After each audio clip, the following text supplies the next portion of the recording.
الحمد لله نحمده ونستعينه ونستغفره ونؤمن به ونتوكل عليه ونعوذ بالله من شرور أنفسنا ومن سيئات أعمالنا من يهده الله فلا مضل له ومن يضلله فلا هادي له ونشهد أن لا إله إلا الله وحده لا شريك له ونشهد أن سيدنا ومولانا محمدًا عبده ورسوله صلى الله تعالى عليه وعلى آله وأصحابه وبارك وسلم تسليما كثيرا أما بعد فأعوذ بالله من الشيطان الرجيم بسم الله الرحمن الرحيم وَإِذْ يَمْكُرُ بِكَ الَّذِينَ كَفَرُوا لِيُثْبِتُوكَ أَوْ يَقْتُلُوكَ أَوْ يُخْرِجُوكَ وَيَمْكُرُونَ وَيَمْكُرُ اللَّهُ وَاللَّهُ خَيْرُ الْمَاكِرِينَ وقال الله تبارك وتعالى في مقام آخر وقل رب أدخلني مدخل صدق وأخرجني مخرج صدق واجعل لي من لدنك سلطانا نصيرا آمنت بالله صدق الله مولانا العظيم بزرگان محترم و برادران عزیز، گزشتہ کئی جمعوں سے رسول اللہ صلی اللہ علیہ وسلم سے متعلق بیانات چل رہے ہیں، اور گزشتہ جمعے میں نے عرض کیا تھا کہ میں اب بات کو سمیٹتا ہوں، اور پھر بات یہاں تک پہنچی تھی کہ آپ نے موسم حج میں جا کر مدینہ طیبہ سے آنے والوں کو دعوت دی، اور اس میں مدینہ طیبہ کے انصار مرد اور عورت مسلمان ہوئے۔ چنانچہ اس کے بعد مسلمان بڑھنے بھی لگے، اور جو مسلمان مکے میں پریشان تھے، آزاد تھے، وہ آہستہ آہستہ مدینہ طیبہ ہجرت کرنے لگے، اور آہستہ آہستہ ہوتے ہوتے تعداد بڑھتی چلی گئی۔ جب یہ صورتحال کافروں نے دیکھی کہ یہ تو مسلمان مدینہ طیبہ جا رہے ہیں، اور کسی دن اللہ کے رسول بھی تشریف لے جائیں گے، اس سے پہلے کوئی کارروائی کرنی چاہیے۔ چنانچہ مسلمانوں کا جو اجتماع تھا وہ دار ارقم میں ہوا کرتا تھا، اور ان کا ہوتا تھا دار الندوہ میں۔ یہ سارے کافر جمع ہوئے، جس میں ابو جہل، عتبہ، عتیبہ، ولید اور دیگر بہت سارے کافر، سارے بڑے بڑے جمع ہوئے کہ مشورہ کرو کہ کیا کریں۔ ابھی مشورہ شروع نہیں ہوا تھا کہ دروازے پہ دستک ہوئی۔ دیکھا تو ایک بوڑھا آدمی کھڑا ہوا ہے۔ وہ کون؟ کہا کہ میں بوڑھا ہوں، نجدی ہوں، میں نے چاہا کہ میں بھی آپ کے مشورے میں شریک ہو جاؤں، تو اس لیے آیا ہوں، کوئی بہتر ہوگی تو رائے دے دوں گا۔ چلو ٹھیک ہے، بیٹھ جاؤ۔ ایک انسان کی شکل میں تھا۔ اب بات شروع ہوئی کہ کیا کرنا چاہیے۔ ایک نے کہا کہ ایسا کریں کہ کسی کوٹھڑی میں بند کر کے چھوڑ دیں۔ تو بڈھا کہنے لگا نہیں، یہ ٹھیک نہیں ہے، ان کے ساتھیوں کو پتہ چلے گا، حملہ کرا کے چھڑا لیں گے۔ پھر ایک بولا کہ ایسا کرو، انہیں یہاں سے مکہ بدر کر دو، نکال دو۔ تو بڈھا کہنے لگا کہ تمہیں پتہ ہے ان کا کلام کتنا شیریں ہے، یہ آج باہر جا کے لوگوں پہ جادو کریں گے، پھر ان کا غلبہ ہوگا، تم پھر مارے جاؤ گے۔ ابو جہل جو اس امت کا فرعون تھا، اللہ کے رسول نے فرمایا اس کے بارے میں، اس نے کہا کہ میری رائے یہ ہے کہ جتنے بھی ہم قبیلے والے لوگ ہیں ان میں سے ایک ایک جوان آ جائے اور رات کے وقت یک بارگی آپ پر حملہ کر دیں. اس طرح اتنے سارے لوگ مل کے ماریں گے تو عبد مناف کس کس سے مقابلہ کریں گے؟ مجبور ہوں گے خون کی قیمت لے کے چپ بیٹھ جائیں گے. تو اس بڈھے نے کہا کہ یہ مشورہ صحیح ہے. اور وہ بڈھا کون تھا؟ یہ بڈھا وہی بڈھا ہے جو آج سے ایک عرصے پہلے حضرت یوسف علیہ السلام کے بھائیوں کے مشورے میں آ کر مشورہ دیا تھا کہ انہیں کنویں میں پھینک دو، اور یہ تھا ابلیس. چنانچہ مشورہ طے ہو گیا. اب یہ ہوا کہ یہ کام کرنا ہے اور آج ہی کرنا ہے. تو قرآن نے یہی کہا ہے وَإِذْ يَمْكُرُ بِكَ الَّذِينَ كَفَرُوا لِيُثْبِتُوكَ أَوْ يَقْتُلُوكَ أَوْ يُخْرِجُوكَ، کہ یہ آپس میں مشورہ کر رہے ہیں، مکر کر رہے ہیں، تدبیریں کر رہے ہیں کہ آپ کو قید کر دیا جائے یا مردر کر دیا جائے یا قتل کر دیا جائے. وَيَمْكُرُونَ وَيَمْكُرُ اللَّهُ، انہوں نے بھی تدبیر کی، مکر کیا، اور اللہ نے بھی تدبیر کی. خیر یہ مشورہ کر کے وہ منتشر ہو گئے. ادھر حضرت جبرائیل علیہ السلام وحی لے کر آئے اور سارا واقعہ بیان کر دیا اور آپ سے فرمایا کہ آپ ہجرت فرما جائیں، اللہ تعالیٰ کا حکم ہے. آپ دوپہر کے وقت حضرت صدیق اکبر رضی اللہ عنہ کے یہاں تشریف لے گئے اور جا کر فرمایا کہ مجھے ہجرت کا حکم ملا ہے. حضرت صدیق اکبر رضی اللہ عنہ نے پوچھا کہ حضرت آپ کے ساتھ مجھے بھی اجازت ہے جانے کی؟ آپ نے فرمایا ہاں. تو حضرت صدیق اکبر رضی اللہ عنہ خوشی کے مارے رو پڑے. ہماری اماں ام المومنین حضرت عائشہ صدیقہ طیبہ طاہرہ عمیرہ عفیفہ حبیبہ رضی اللہ عنہ فرماتی ہیں کہ میں نے زندگی میں پہلی مرتبہ کسی کو خوشی میں روتے ہوئے دیکھا. ہمارے تو ایک عام عرف ہے نا خوشی کے آنسو اور غم کے آنسو. اماں کہتی ہیں میں نے پہلی دفعہ دیکھا کہ خوشی میں رو پڑے. چنانچہ حضرت صدیق اکبر رضی اللہ عنہ نے 2 اونٹنیاں خرید کر کئی مہینے سے پالی ہوئی تھی اور انہیں ببول کے پتے کھلا رہے تھے. کہا کہ حضرت یہ دونوں پیش ہیں، آپ جو چاہیں قبول فرما لیں. آپ نے فرمایا نہیں، میں خریدوں گا.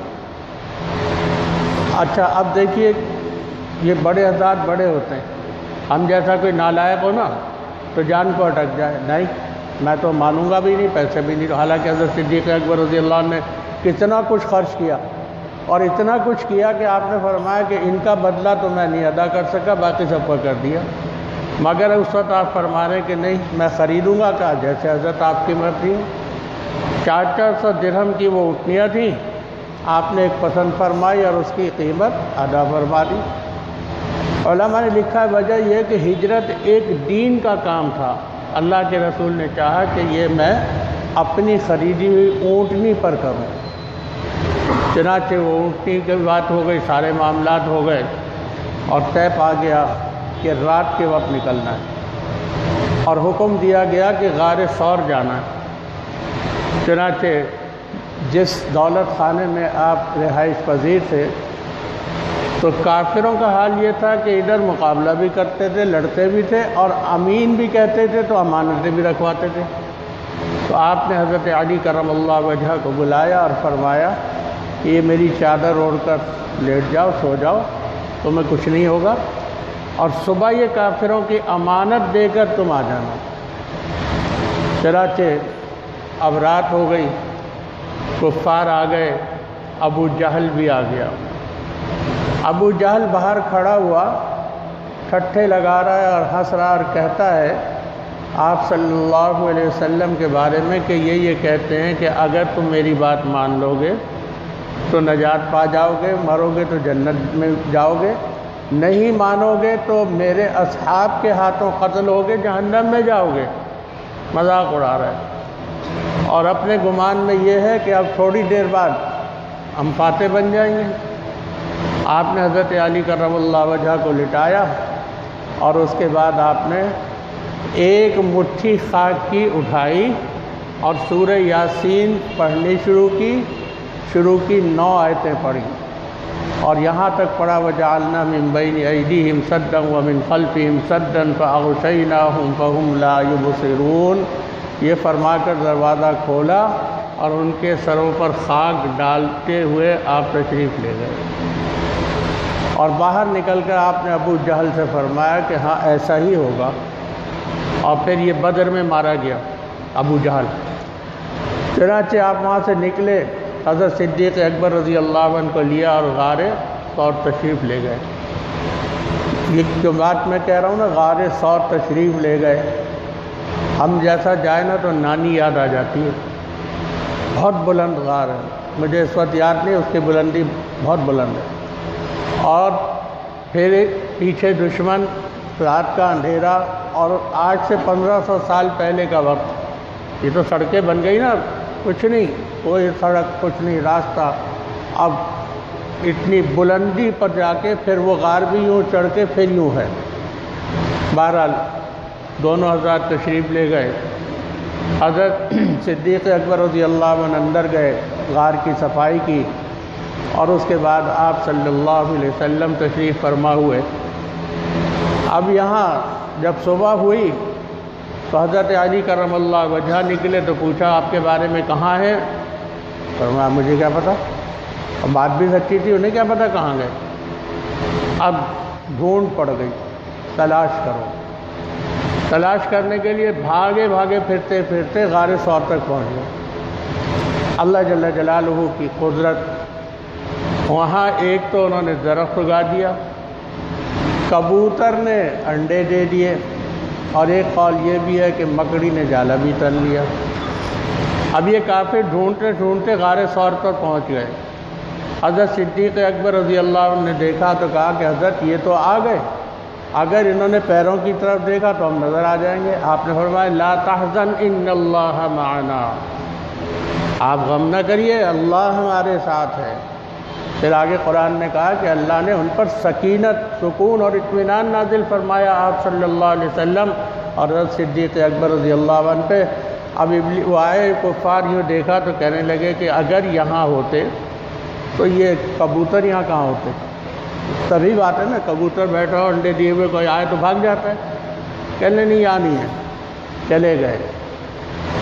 حضرت صدیق اکبر رضی اللہ عنہ کے صاحبزادے حضرت عبد الرحمن رضی اللہ عنہ جو ہے وہ دن بھر مکے کی خبریں لیتے، اور اس کے بعد بکریاں غار ثور کے پاس چراتے اور خبر دیتے اور تشریف لے جاتے۔ شام کو حضرت صدیق اکبر رضی اللہ عنہ کے غلام تھے حضرت عامر بن فہیرہ رضی اللہ عنہ، وہ آتے اور آ کر کھانا وغیرہ پیش کرتے اور مکے کی خبریں دیتے۔ 3 دن اسی طرح گزرے، 3 دن 3 رات غار ثور میں رہے۔ ادھر یہ معاملات تھے، ادھر ایک کافر تھا اور وہ رہبر کہلاتا تھا۔ اب بھی ہوتے ہیں، جیسے آج کل انگریزی میں گائیڈ کہتے ہیں، کہ وہ مدینے کے راستے سے واقف تھا اور اس پر اعتماد بھی تھا کہ یہ راز نہیں بتائے گا۔ بہرحال 3 دن کے بعد وہ 2 اونٹنیاں لے کر آ گیا، اور ایک اونٹنی پر اللہ کے رسول تشریف فرما ہوئے، دوسری اونٹنی پر حضرت صدیق اکبر رضی اللہ عنہ اور ان کے غلام سوار ہوئے، اور تیسری اونٹنی اس کی تھی۔ چنانچہ مکہ مکرمہ کا جو عام راستہ مدینہ طیبہ جاتا تھا اسے چھوڑ کر تھوڑا سا نیچے اتر کے ساحل سمندر کے کنارے کنارے نکلے۔ اور جب میرا جانا ہوا پہلی مرتبہ تو میں نے بڑا غور کیا کہ اب جو راستہ مکہ مکرمہ سے مدینہ طیبہ اور مدینہ طیبہ سے مکہ مکرمہ آنے جانے کا ہے، یہ کہلاتا ہے طریق الہجرہ، وہ راستہ جس سے اللہ کے رسول نے ہجرت فرمائی تھی۔ یہ خوش قسمتی ہے مسلمانوں کی، ہم تو ناقدرے ہیں۔ یہ بات میں نے اپنے کانوں سے سنی، اتنے آرام دہ بسوں کے باوجود یار وہ اچھا تھا، جہاز میں بیٹھتے، ادھر بیٹھتے ادھر اتر جاتے مدینے، بس اتنا لمبا سفر۔ اللہ کے بندوں، وہ پہاڑ جنہوں نے اللہ کے رسول کی زیارت کی، اللہ کے رسول نے انہیں دیکھا، تو تم دیکھ لو تو سعادت ہے۔ اور میں ہمیشہ سفر میں لوگوں کو کہتا ہوں کہ یہی بات ذہن میں رکھو کہ آج سے 1500 سال پہلے اللہ کے رسول نے کس طرح سفر فرمایا ہوگا، تم تو ایئر کنڈیشن میں بیٹھے ہو نا، پانی بھی مل رہا ہے، جوس بھی مل رہا ہے، کھانا بھی مل رہا ہے، ہر کچھ تمہیں مل رہا ہے۔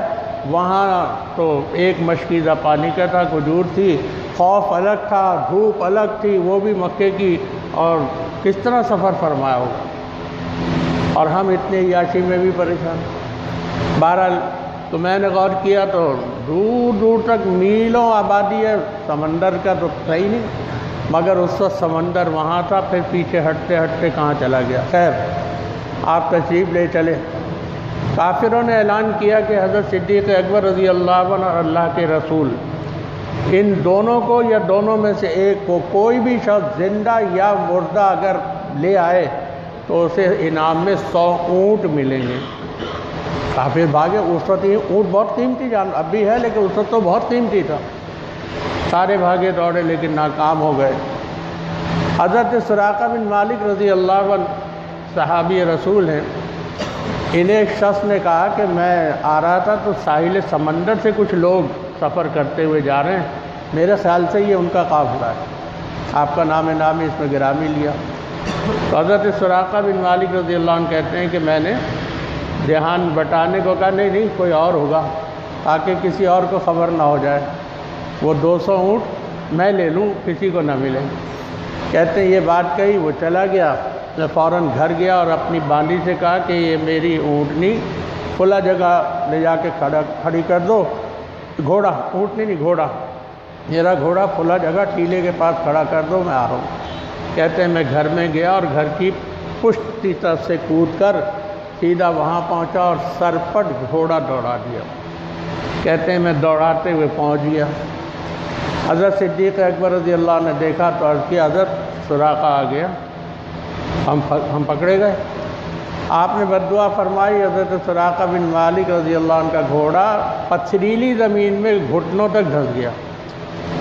تو حضرت سراقہ بن مالک رضی اللہ عنہ نے عرض کیا کہ مجھے معلوم ہے کہ آپ کی بددعاؤں کی وجہ سے ہوا ہے، میں عرض کرتا ہوں کہ آپ دعا فرما دیں، میں واپس چلا جاؤں گا اور جو آئے گا اسے بھی کہہ دوں گا کہ آگے کوئی نہیں ہے تاکہ کوئی نہ آئے۔ آپ نے دعا فرمائی، گھوڑا نکل گیا۔ کہا کہ حضرت کوئی تحریر تو ہو میرے لیے امن کی۔ تو آپ نے پھر فرمایا تو حضرت عامر بن فہیرہ رضی اللہ عنہ نے چمڑے پر ایک تحریر لکھ کر ان کو دے دی، اور پھر آپ نے ایک بات فرمائی جس کا خلاصہ یہ تھا کہ ایک وہ بھی وقت آئے گا کہ جب تم یعنی حضرت سراقہ بن مالک رضی اللہ عنہ قیصر و کسریٰ کی حکومت جائے گی تو اس کے کنگن پہنیں گے، سونے کے کنگن جو بادشاہ پہنتا ہے۔ تو یہ بات ختم ہو گئی، آپ تشریف لے چلے۔ راستے میں جاتے جاتے ایک خیمے پہ گزر ہوا جو حضرت ام معبد رضی اللہ عنہ کا خیمہ تھا۔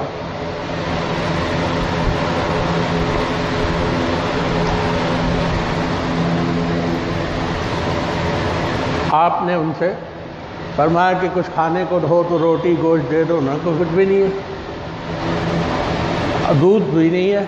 تو آپ کی نظر پڑی ایک بکری کھڑی تھی، آپ نے فرمایا اس بکری، کہا کہ یہ اتنی لاغر ہے کہ یہ جنگل بھی نہیں جا سکتی بکریوں کے ساتھ، تو اس لیے میرا شوہر چھوڑ گیا، اور اس میں دودھ کہاں ہے؟ آپ نے فرمایا اجازت ہے میں نکال لوں؟ نکال لیجئے۔ آپ نے ایک بڑا برتن، جس برتن کا مطلب یہ کہ حجم بتا رہے ہیں، اتنا بڑا تھا کہ جس کو بھرنے کے بعد 8-10 آدمی سیر ہو کر پی سکتے ہیں پیٹ بھر کے۔ آپ نے بسم اللہ پڑھ کے تھن میں ہاتھ لگایا، دودھ سے بھر گیا، آپ نے نکالا برتن بھر گیا۔ پہلے حضرت ام معبد رضی اللہ عنہ کو پلایا، پھر ساتھیوں کو پلایا، پھر خود نوش فرمایا، پھر دوبارہ نکالا اور وہ بھرا ہوا برتن انہیں دیا اور برکت کی دعا دی اور تشریف لے گئے۔ شام کو جب شوہر آئے تو حیران ہو گئی، یہ دودھ کہاں سے آیا؟ انہوں نے بتایا کہ ایسے ایسے بزرگ شخصیت آئی تھی اور میرا گمان یہ ہے کہ یہ وہی ہیں قریشی جن کے بارے میں سنا تھا کہ آخری نبی ہیں اور سفر کریں گے، اور یہ انہی میں برکت ظاہر ہوئی ہے۔ بہرحال بعد میں پھر وہ بھی پاک مشرف و اسلام ہوئے۔ اب آپ کا سفر جاری تھا کہ راستے میں ایک صحابی تجارت کر کے واپس آ رہے تھے، ان سے ملاقات ہوئی۔ جب پتہ چلا کہ اللہ کے رسول مدینہ طیبہ جا رہے ہیں تو یہ بھی ساتھ ہو لیے۔ پھر ایک اور شخص 70 آدمیوں کے ساتھ ملے، وہ مسلمان نہیں تھے، اسی وقت مشرف اسلام ہوئے اور کہا کہ حضرت کوئی نشانی تو ہونی چاہیے، معلوم ہو کہ بھئی کوئی قافلہ آیا ہے۔ تو آپ نے اپنا امامہ مبارک کھول کر دیا اور نیزے پہ لگا دیا، فرمایا یہ جھنڈا ہے، اسے آگے کر لو۔ ادھر مدینہ طیبہ میں یہ خبر پہنچ چکی تھی کہ آپ ہجرت فرما کر تشریف لا رہے ہیں۔ تو مدینہ طیبہ کے اندر جو مقام تھا، جہاں پر ایک طریقہ تھا کہ کوئی جا رہا ہوتا تھا تو اسے رخصت کرتے تھے، کوئی آ رہا ہوتا تھا تو اسے مرحبا کہتے تھے، یہ اعزاز ہوتا تھا۔ جیسے اب ہمارے یہاں کوئی شخص آ رہا ہے تو ایئرپورٹ لینے جا رہے ہیں، جا رہا ہے تو چھوڑنے جا رہے ہیں، تو وہ مسلمان روزانہ جاتے تھے اور جب دن ڈھل جاتا تو لوٹ آتے تھے۔ اسی طرح سے ایک دن کچھ ڈھل چکا تھا اور مسلمان نا امید ہو کر واپس لوٹ رہے تھے۔ ایک یہودی نے دیکھا کہ کچھ لوگ چلے آ رہے ہیں، ٹیلے پہ چڑھ کے وہ پکارا کہ ارے تمہاری مراد آ گئی، جنہیں تم چاہتے تھے وہ پہنچ گئے۔ بس یہ سننا تھا کہ مسلمان دوڑ پڑے۔ اب اللہ کے رسول اور یہ حضرات صحابہ کرام تشریف لائے اور قباء پہنچے۔ آج بھی جو گاڑیاں یا بسیں مکہ مکرمہ سے جاتی ہیں حاجی یا معتمر کی، تو یہ طریق الہجرہ سے اس طرح جاتی ہیں کہ قباء جاتی ہیں، قباء سے پھر مدینہ طیبہ کی طرف گھومتی ہیں۔ آپ قباء تشریف لے گئے اور یہ مسجد نبوی سے 3 میل کا فاصلہ ہے۔ آپ نے وہاں پر قیام فرمایا، 2 گھروں میں الگ الگ، ایک میں حضرت صدیق اکبر رضی اللہ عنہ نے، ایک میں حضرت نے۔ اس کے بعد صحابہ کرام آتے رہے، ملتے رہے۔ پھر آپ نے وہاں پر اسلام کی پہلی مسجد کی بنیاد رکھی، جس کا نام مسجد قباء بھی ہے اور مسجد تقویٰ بھی ہے، کیونکہ قرآن نے اسے کہا لَمَسْجِدٌ أُسِّسَ عَلَى التَّقْوَىٰ، اس کی بنیاد تقوی پر رکھی گئی۔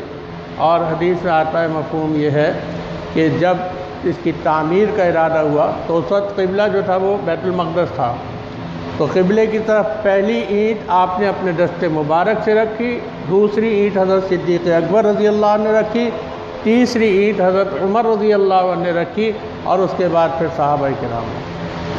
پھر اس کی تعمیر میں آپ نے بنفس نفیس شرکت فرمائی۔ تو ہم جیسا ہوتا نا، مولوی ہو، پیر ہو، بڑا ہو، چودھری ہو، ہاں جی اینٹ رکھ دیے، سب کا نام ہو گیا، فوٹو کھنچوا لیے، آج کل فیس بک پہ ڈال دیا، بس ٹھیک ہے۔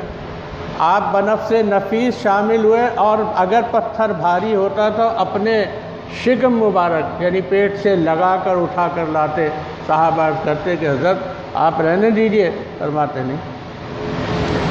تو ایک بات یہ پڑھ کر ذہن میں آئی رات میرے کہ آپ تو مسجد کی تعمیر کے لیے کر رہے تھے، لیکن وہ پتھر کتنا خوش قسمت تھا جو آپ کے جس میں اطہر کے ساتھ لگ رہا تھا، اس کی کتنی خوش قسمتی۔ پتھر ہوتا نا، ایک وہ پتھر ہے جو بیت اللہ میں لگا ہے، ایک وہ پتھر ہے جو بیت الخلاء میں لگا ہے، دونوں میں فرق ہے نا۔ لیکن جو بیت اللہ میں لگا ہے تو اس کی شان ہی نرالی ہے، تو جو پتھر آپ کے جسم اطہر سے لگ رہا ہے اس کی شان ہی نرالی، کتنا خوش قسمت پتھر ہوگا وہ۔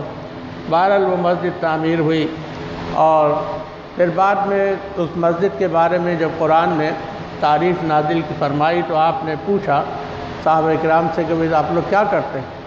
کہا کہ جی ہم پہلے جب پیشاب وغیرہ کر لیتے ہیں تو ڈھیلے سے استنجا کرتے ہیں، پھر پانی سے۔ تو ڈھیلے سے استنجا کرنا سنت ہے، مٹی کا ڈھیلا ہوتا ہے۔ آج کل کے حالات میں جو سسٹم ہے اس میں ٹیشو پیپر استعمال کرنا چاہیے۔ اب وہ نہیں کہ جی وہ لکیر کے فقیر ہے جی وہی روڑے ڈالیں گے فلیش کے اندر، تو وہ تو بند ہو جائے گا، تو سب کا معاملہ سسٹم ہی آؤٹ ہو جائے گا۔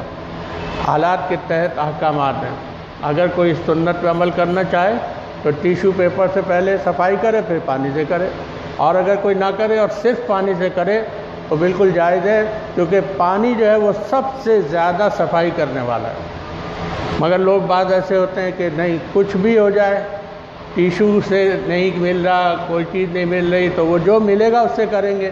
حتیٰ کہ صورتحال عرض کر رہا ہوں، وقت نہیں ہے، مختصر توجہ دلا رہا ہوں کہ کہ بعض لوگ اس میں جہالت کی وجہ سے اخبار سے استنجا کرتے ہیں، جبکہ پتہ یہ چلا کہ اس اخبار سے جس سے استنجا کر رہے ہیں ادھر تو کچھ لکھا ہے لیکن پیچھے قرآن کی آیت لکھی ہوئی ہے۔ سگریٹ کے ڈبوں سے کر رہے ہیں۔ اللہ کے بندے، فرض ہے یہ جو گناہ ہو رہا ہے، اس کا جواب کیا دو گے مرنے کے بعد؟ قرآن کی بے حرمتی کر رہے ہو، اللہ کے نام کی حروف کی۔ اللہ کے بندوں سمجھو تو صحیح۔ تو بہرحال وہ مسجد تقویٰ ہے اور آج بھی موجود ہے، اور اللہ کے رسول ہر ہفتے کے دن فجر کی نماز مسجد نبی صلی اللہ علیہ وسلم میں پڑھا کر کبھی پیدل اور کبھی سواری پر تشریف لے جاتے تھے اور اشراق وہاں پڑھتے تھے۔ اور آپ نے اس مسجد کے لیے فرمایا، مفہوم یہ ہے کہ جو کوئی گھر سے وضو کر کے چلے اور یہاں آ کر 2 رکعت نفل ادا کرے اسے کامل عمرے کا ثواب ملے گا۔ 2 پڑھے، 4 پڑھے، 6 پڑھے، جتنا ٹائم ہے پڑھ لے، ثواب ملے گا۔ اور یہ مدینہ طیبہ میں آپ نے وہاں 3 دن قیام فرمایا، اور 3 دن قیام فرمانے کے بعد جمعے کا دن تھا، آپ مدینہ طیبہ کی طرف تشریف لے چلے۔ ابھی راستے میں ہی پہنچے تھے کہ زوال کا وقت ہو گیا، نماز کا وقت ہو گیا۔ سن 1290 میں جو صحابہ کرام مدینے سے آئے تھے تو ان میں ایک صحابی تھے حضرت اسعد بن زرارہ رضی اللہ عنہ۔ انہوں نے مدینہ طیبہ جب واپس گئے تو نماز جمعہ قائم کر دی اپنے خیال سے، اور وہ یہ کہ بھئی یہودی ہفتے کے دن، عیسائی اتوار کے دن جمع ہوتے ہیں، ہم جمعہ کے دن ہوں، تو جمعے کے دن زوال کے بعد سب کو جمع کرتے، اللہ کی کبریائی بیان کرتے اور اس طرح کی دین کی باتیں اچھی کرتے، پھر نماز پڑھاتے، چلے جاتے۔ اب آپ تشریف لائے تو جمعے کا وقت ہو گیا، آپ نے اسلام کا پہلا جمعہ وہاں پہ پڑھایا۔ اس جگہ کا نام آج بھی مسجد الجمعہ ہے، اور بس اتفاق یہ ہے کہ ادھر مرکز مسجد نبی صلی اللہ علیہ وسلم ہے، ادھر مسجد قباء بیچ میں وہ ہے، اس میں جمعہ نہیں ہوتا، نمازیں ہوتی ہیں۔ اور آپ نے اس میں خطبہ دیا، اسی طرح جمعہ پڑھایا جس طرح ہوتا ہے، خطبہ دیا، نماز پڑھائی، مگر آپ نے کوئی بھی ذکر ذرہ برابر وہ نہیں فرمایا کہ جو کچھ آپ کے ساتھ ہوا۔ خیر اور بھلائی کی بات کی، نماز جمعہ پڑھائی، اور جمعے سے فارغ ہونے کے بعد مدینہ طیبہ کی طرف روانہ ہوئے۔ اب مدینہ طیبہ پہنچنا اور وہاں کا قیام اور دیگر معاملات زندگی رہی تو انشاءاللہ آئندہ عرض کروں گا۔ اللہ جل جلالہ اپنے فضل و کرم اور رحمت سے ہمیں، ہمارے اہل و عیال اور پوری امت مسلمہ کو آپ صلی اللہ علیہ وسلم کے نقش قدم پر چلنے کی توفیق عطا فرمائیں۔ آمین ثم آمین، وما علینا الا البلاغ، وآخر دعوانا الحمد للہ رب العالمین۔